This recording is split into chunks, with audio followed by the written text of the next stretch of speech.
বৃহস্পতিবার রাজ্যে প্রথম দফার ভোট। সকাল থেকেই বুথে বুথে ভোটারদের লাইন। সকালে নিজের কেন্দ্রেই ভোট দিলেন খড়গপুর সদরের বিজেপি প্রার্থী দিলীপ ঘোষ। ভোট নিয়ে হাসি মুখে বেরিয়ে তিনি বলেন, খড়গপুরের মানুষ সকাল থেকেই ভোটের লাইনে, মানুষ ভোট দিচ্ছেন শান্তিপূর্ণভাবে। তিনি আরও বলেন, প্রথম দফায় রাজ্যের অন্যান্য জায়গাতেও শান্তিপূর্ণভাবে ভোট হচ্ছে, কোথাও কোনো অশান্তির খবর নেই। নির্বাচন কমিশন ভালো কাজ করছে, কড়া নজরদারি চলছে, বাংলায় এবার পরিবর্তন হবেই।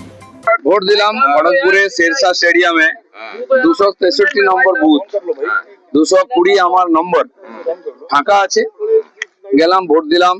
3 জন মাত্র অফিসার আছেন, বাকি পার্টির এজেন্ট আছেন। খুব শান্তিপূর্ণ সুন্দর জায়গা, ভালোভাবে ভোট হচ্ছে। আমার মনে হয় খড়গপুর তথা পশ্চিমবাংলায় এরকম ভাবেই ভোট। গত লোকসভায় খড়গপুরে বিজেপি দিলীপ ঘোষকে প্রার্থী করেনি। এবার বিধানসভা নির্বাচনে দল তাকে খড়গপুরে প্রার্থী করেছে। প্রার্থী হওয়ার পরেই প্রচারে নেমে পড়েছিলেন দিলীপ ঘোষ। গোটা বিধানসভা এলাকা চষে প্রচার ও মানুষের সঙ্গে জনসংযোগ করেছেন বিজেপির প্রাক্তন রাজ্য সভাপতি।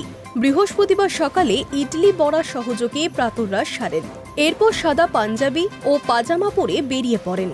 খড়গপুরের শেরশাহ স্টেডিয়ামে 263 নম্বর বুথে ভোট দেন দিলীপ ঘোষ।